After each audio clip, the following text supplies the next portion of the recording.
On acclame le Seigneur Jésus. Gloire à Jésus-Christ. Veuillez vous asseoir dans la paix du Seigneur. Que le Seigneur vous bénisse. Qui est dans la joie ce matin? Amen. Alors, acclame le Seigneur Jésus-Christ dans la joie.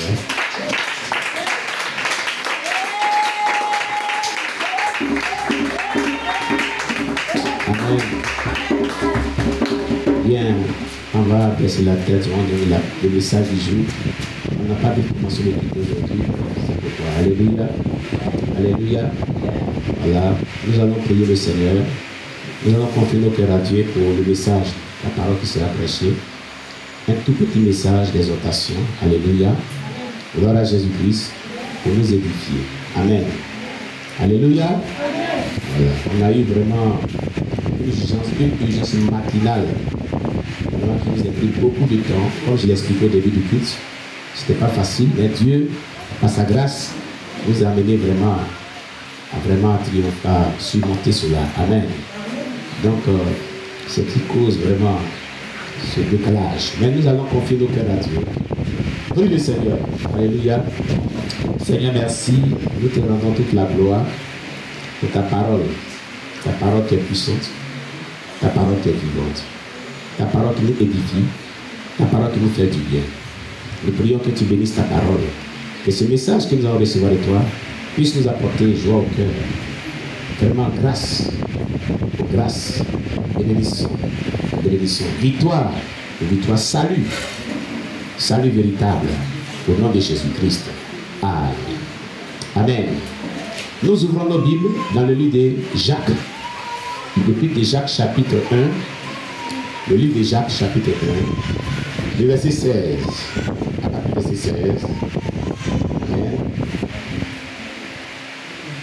Le livre de Jacques à partir du verset 16. Amen. Jusqu'au verset 27. Amen.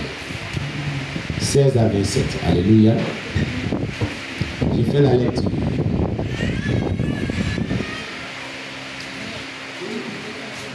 Ne vous y trompez pas. Ne vous y trompez pas. Alléluia.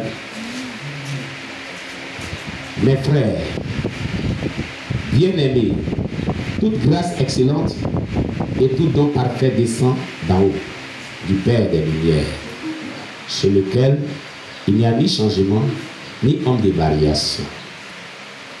Alléluia. Il nous a engendrés selon sa volonté. Amen. Alléluia. Gloire à Jésus-Christ.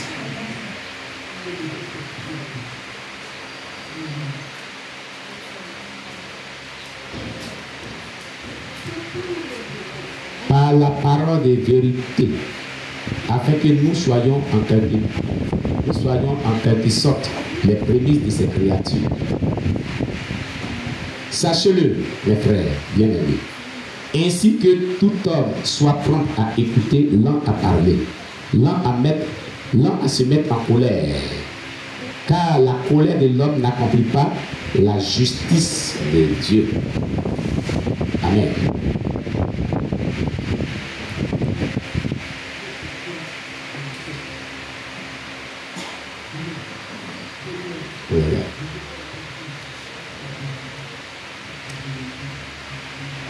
C'est pourquoi, rejetant toute souillure et tout excès de malice, recevez avec douceur la parole qui a été plantée en vous et qui peut sauver vos âmes.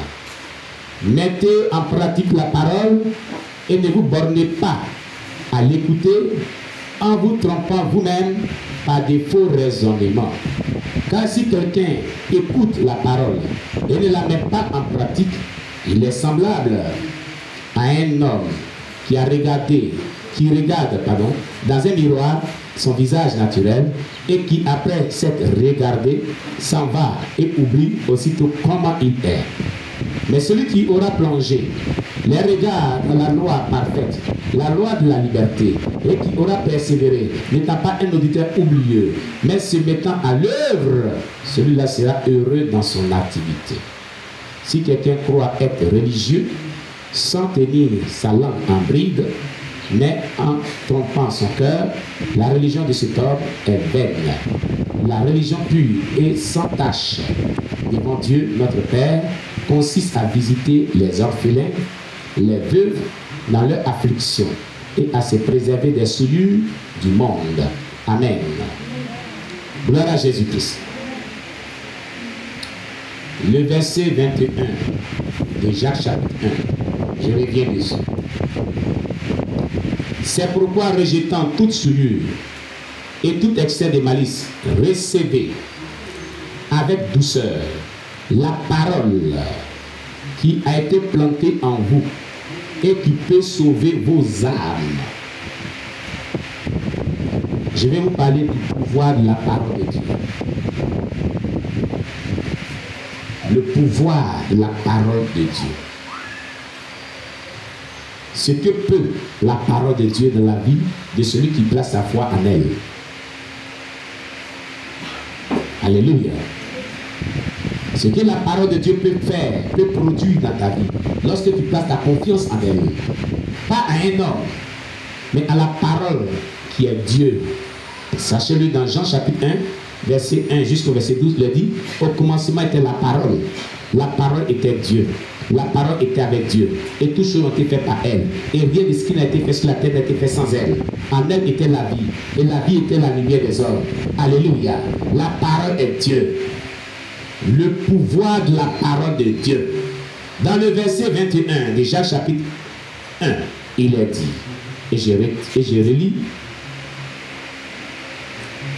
il est dit, c'est pourquoi, rejetant toute souillure et tout excès de malice, recevez avec douceur la parole qui a été plantée en vous et qui peut sauver vos âmes.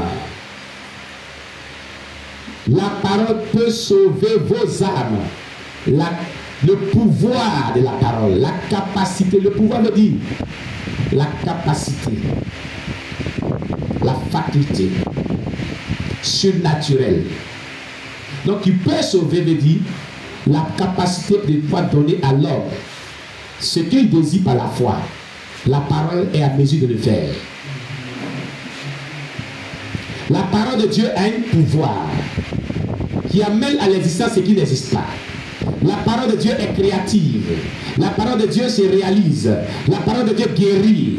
La Bible déclare, il envoya sa parole et les guérit par la puissance de ta parole. La parole de Dieu sauve. Il dit, la parole de Dieu qui peut sauver vos âmes. Sauver ton âme de la mort précoce. Sauver ton âme des échecs.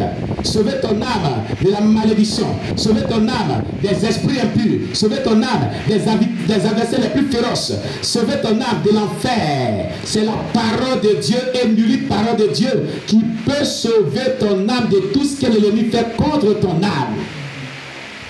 La puissance de la parole de Dieu, la capacité surnaturelle de la parole de Dieu, le pouvoir de la parole de Dieu, la parole qui peut sauver vos âmes. La parole de Dieu qui peut sauver vos âmes. C'est par la parole que Dieu créa le ciel et la terre et tout ce qui renferme l'univers et tout ce qui renferme la terre. La parole est puissante, la parole est créative, la parole a un pouvoir, la parole a le miracle, la parole te donne tout ce que tu veux. Mais ce que Dieu te demande, c'est que tu puisses la recevoir. Avant de la recevoir, il a dit, rejetant toute malice et toute souillure, tout excès qui symbolise le péché. Dieu établit un ordre des choses. Pour que la parole qui peut sauver ton âme, puisse sauver ton âme, puisse t'accorder ce que ton cœur désire, Dieu dit rejetant toute malice, rejetant toute souillure, rejetant tout ce qui est mauvais. Donc rejette encore tout ce qui est mauvais. Détourne-toi tes péchés.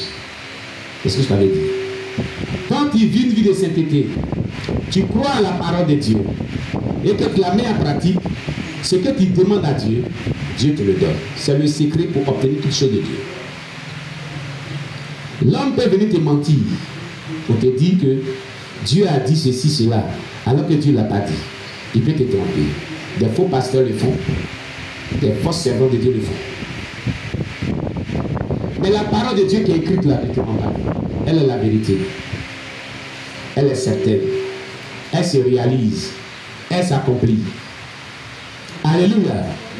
Il est bon de confier sa vie dans la parole de Dieu. De placer sa foi dans la parole de Dieu. De pouvoir l'appliquer à sa vie. Alléluia. Lorsque tu vis selon la parole de Dieu, lorsque tu marches selon la parole de Dieu, lorsque tu fais tout ce selon la parole de Dieu, il n'y a rien qui te manque. Le Seigneur pourvoit tes besoins. Le Seigneur se soucie de toi. Le Seigneur te protège.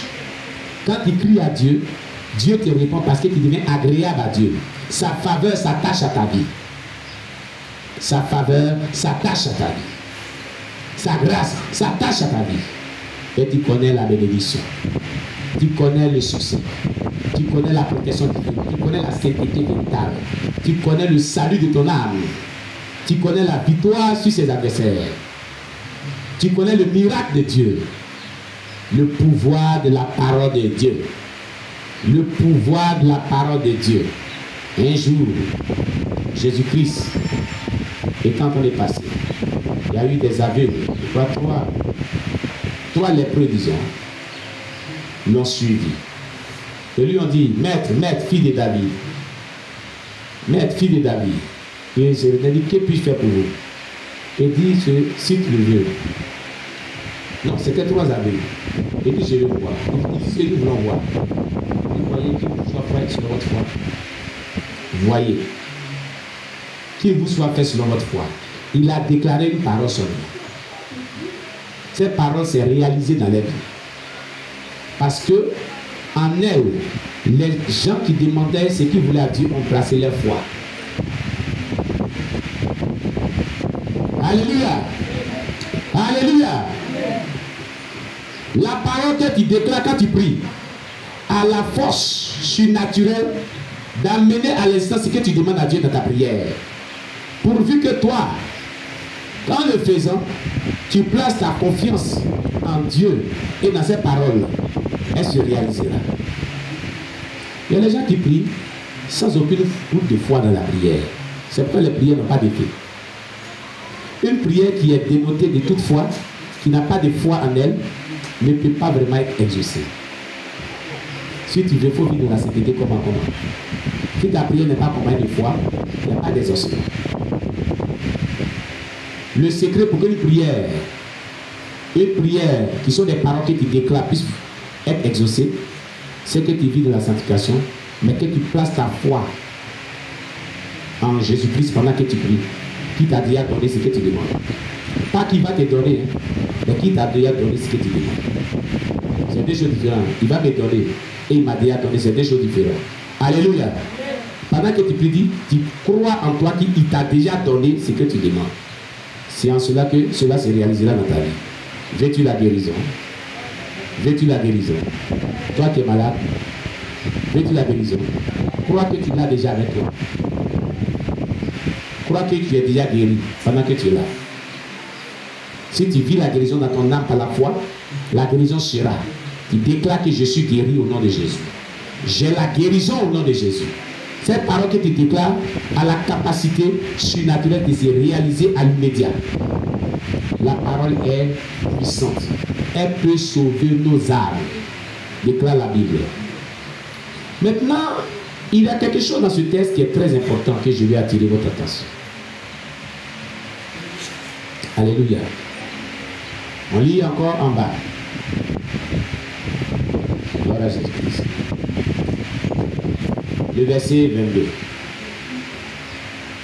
Jusqu'au verset 25. Il a dit, mettez en pratique la parole et ne vous bornez pas à l'écouter, en vous trompant vous-même par de faux raisonnements.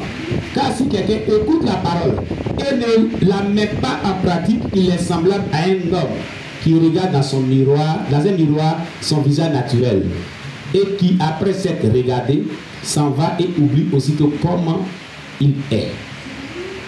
Mais celui qui aura plongé les regards dans la loi parfaite, la loi de la